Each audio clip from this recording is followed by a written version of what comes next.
Hammaga assalomu alaykum. Bugun sizlar bilan O'zbekistonda o'sha top brokerlardan biri XM Broker'dan ro'yxatga olishni va verifikatsiya qilishni, depozit qilishni ko'rib chiqamiz. Avvalambor o'sha Yaxnis rasmiy sayt linkini men video ostida va kommentariyada qoldiraman. O'sha linkni ustiga bosib quyidagi saytga o'tib olamiz. Xo'p, bu yerda biz yashash mamlakati degan joyga yashaydigan mamlakatimizni kirgizamiz. Bu yerda O'zbekiston va elektron pochta degan joyga esa Gmail pochtamizni kirgizamiz.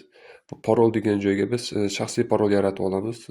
Bu parol ko'rishingiz mumkin 10 tadan 15 tagacha belgidan iborat bo'lishi kerak. Xo'p, bu yerdagi hammasiga moslab o'zimiz shaxsiy parol yaratamiz va hamkor kodingiz bormi degan joyga biz bu quyidagi kodni kirgizamiz. Va bu yerda ptichkani ustiga bosib ro'yxatga o'tish tugmasini ustiga bosamiz. Ro'yxatga o'tish tugmasini ustiga bosganimizda bizning Gmail pochtamizga tasdiqlash uchun xabar yuboradi. O'sha Gmail pochtamizga kirib, o'sha tasdiqlash tugmasini ustiga bosib olamiz. Gmailimizga kirib oldik. Mana ko'rishingiz mumkin, bu yerda XMdan tasdiqlash uchun email pochtaga xabar kelgan va o'sha yerda email pochtani tasdiqlash tugmasiga bosamiz. Email pochtamizni tasdiqlab olganimizdan so'ng biz Play Market yoki App Store'dan XMning rasmiy ilovasini yuklab olamiz va o'sha ilovaga kiramiz. O'sha ilovaga kirganimizda bizda ikkita tugma mavjud. Pastda boshlash yoki kirish. O'sha yerda pastdagi kirish tugmasini ustiga bosamiz. Va bu yerda elektron pochta manzilimizni va o'sha saytda yaratib olgan parolimizni bu yerga kirgizib, kirish tugmasini ustiga bosamiz. Va bu yerda tasdiqlashimiz uchun bizga email pochtamizga yana 6 xonali kod yuboriladi. O'sha kodni bu yerga kirgizamiz. Kodni kirgizib oldik. Bu yerda kodni tasdiqlash tugmasiga bosamiz. Va xo'p, bu yerda biz akkauntimizga kirib oldik. Keyingi qiladigan ishimiz bu shaxsiy ma'lumotlarimizni kirgizib, shaxsimizni tasdiqlashimiz kerak. Bu yerda profil ustiga bosib, ko'rishingiz mumkin, bizda hali tasdiqlanmagan chiqib turibdi. O'shani ustiga bosamiz.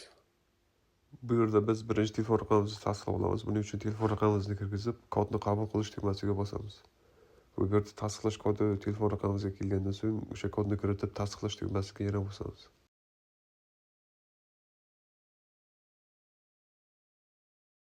Xo'p, bu yerda telefon raqamimizni tasdiqlab oldik. Bu yerda keyingi qiladigan ishimiz profil ma'lumotlarini qo'shib olamiz.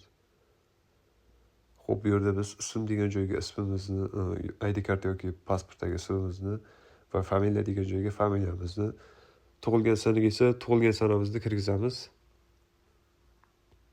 Va barchasi to'g'riligini tekshirib, pastdagi davom etish tugmasi ustiga bosamiz.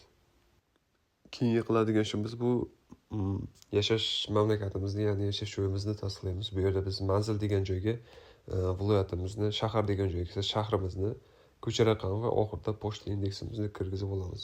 Agar pochta indeksingizni bilmasangiz, o'sha Google'ga qayerda turishingizni yozib, pochta indeksini so'rasangiz, o'sha pochta indeksingizni chiqarib beradi. Keyingi bo'limda o'sha investor tafsilotlaringizni qo'shamiz. Bu yerda sizga Forex oid ta'lim darajangizni bormi yoki so'raydi. Agar sizda Forex bo'yicha bilim bo'lsa, boshlang'ich, o'sha ha tugmasini bosasiz. Agar sizda boshlang'ich bilim bo'lmasa, o'sha yo'q tugmasini bosib, bitishgan ustiga bosib, davom etish tugmasini ustiga bosasiz.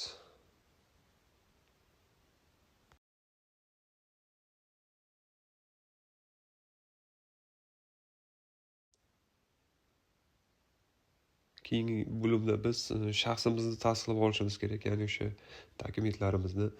Bu yerda biz ID kartamizni tayyorlab, pastdagi davom etish tugmasini ustiga bosamiz. Va bu yerda rozilik bildirgan holda davom etish tugmasini ustiga bosamiz va bu yerda tasdiqlashni boshlash tugmasini ustiga bosib olamiz.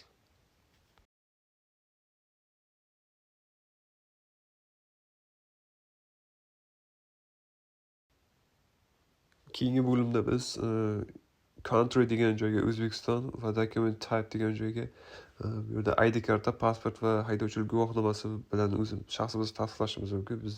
Biz bu yerda ID karta yoki pasportni tanlab olamiz.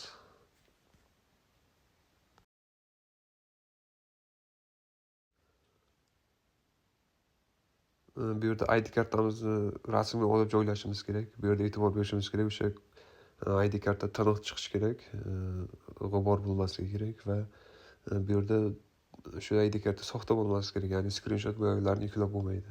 ID kartani o'zini yuklash kerak. Bu yerda o'sha ID kartamizni rasmga olib, xo'p bu yerda old tomoni va o'sha ID kartani va orqa tomonini rasmga olib yuklaymiz va keyingi davom etish tugmasi ustiga bosamiz. Va bundan keyin biz o'sha selfie tushib yuzimizni unda tasdiqdan o'tib olamiz to'liq va keyingi qiladigan ishimiz bu manzilni tasdiqlash bo'ladi. Manzilni tasdiqlash bu juda ham oson. Shunchaki MyGo.uz saytidan o'sha yashash joyi bo'yicha ma'lumotnomani yuklab PDF shaklida shu XM brokerga yuklaymiz va yashash manzili ham tasdiqlanadi bizda. Va sizlarga hozir akkaunt ochishni, ya'ni XMda shot ochishni ham ko'rsatib o'taman. Buning uchun kabinetimizga kirib olamiz va tepada o'sha real tugmasi ustiga bosamiz. Va pastda ko'rishimiz mumkin bizda plus tugmasi mavjud, ya'ni new account, ya'ni yangi akkaunt qo'shish. O'sha tugmaga bosamiz va bu yerda real yoki demo o'sha tanlab olamiz. Va bu yerda MetaTrader 4 yoki MetaTrader 5 o'sha o'zimizga qulay bo'lgan ilovani tanlaymiz va continue tugmasiga bosamiz.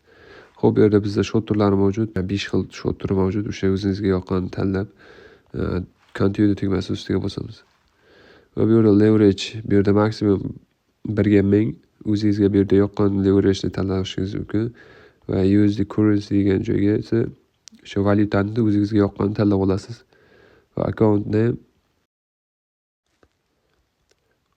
partner kod degan joyga esa quyidagi kodni kirgizib, pastdagi joyga bitishga bosib, continue tugmasi ustiga bosamiz. Va oxirida o'sha trading parol, ya'ni shaxsiy parol yaratib olamiz shot uchun. O'sha pastdagi complete tugmasi ustiga bosib va o'sha XM shotni hozir MetaTrader 5 ga ulashni ko'rsatib o'taman. Bu yerda o'sha shot bo'limiga kirib olib, o'sha qaysi shotni ulamoqchi bo'lsak, shotni tanlab manage tugmasi ustiga bosamiz. Va bu yerda account information o'sha tugmaga bosamiz. Va bu yerda birinchidagi serverni copyright qilamiz va MetaTrader 5 ilovasiga kirib qidiruvga o'sha copyright qilgan narsani tashlaymiz. Va bu yerda XM Global chiqadi. Xo'p, bu yerda login degan joyga esa o'sha pastdagi Meta ID degan joyni copyright qilib bu yerga joylaymiz. Logindan keyin o'sha akkauntni ochayotganda yaratgan parolimizni bu yerga kirgizamiz va davom etish tugmasiga bosamiz. Ya'ni mana bu ko'k tugmaga bossangiz o'zi avtomatik akkauntga kirib ketadi. Depozit bo'limiga kelsak, tepadagi haqiqiy tugmasi ustiga bosib, o'sha qaysi depozitga pul tashlamoqchi, qaysi shotga pul tashlamoqchi bo'lsak, o'sha shotni tanlab, bu yerda depozit tugmasiga bosamiz. Bu yerda bizda mavjud uslublar, bu yerda Visa va Mastercard va Humo Uzcard mavjud. Bu yerda o'zingizga yoqqan kartani tanlab bemalol depozit qilishingiz mumkin. Men ko'pincha o'sha Visadan Xo'p, bu yerda depozit miqdorini tanlab olamiz. Bu yerda minimal $15. Bu yerda o'zingizlar qancha depozit qilmoqchi bo'lsanglar, o'sha summani kiritib depozit tugmasi ustiga bosamiz. Xo'p, bu yerda o'sha kartadan bir marta depozit qilib pulni yechib olsanglar, o'sha karta saqlanib qoladi. Keyinchalik faqat o'sha depozit qilishda karta ma'lumotlarini kirish shart emas, yechib olishda ham shunchaki tasdiqlash bo'limi bo'lsanglar, sekundga qolmasdan pullar kartaga tushadi yoki shotinglarga pul tushadi.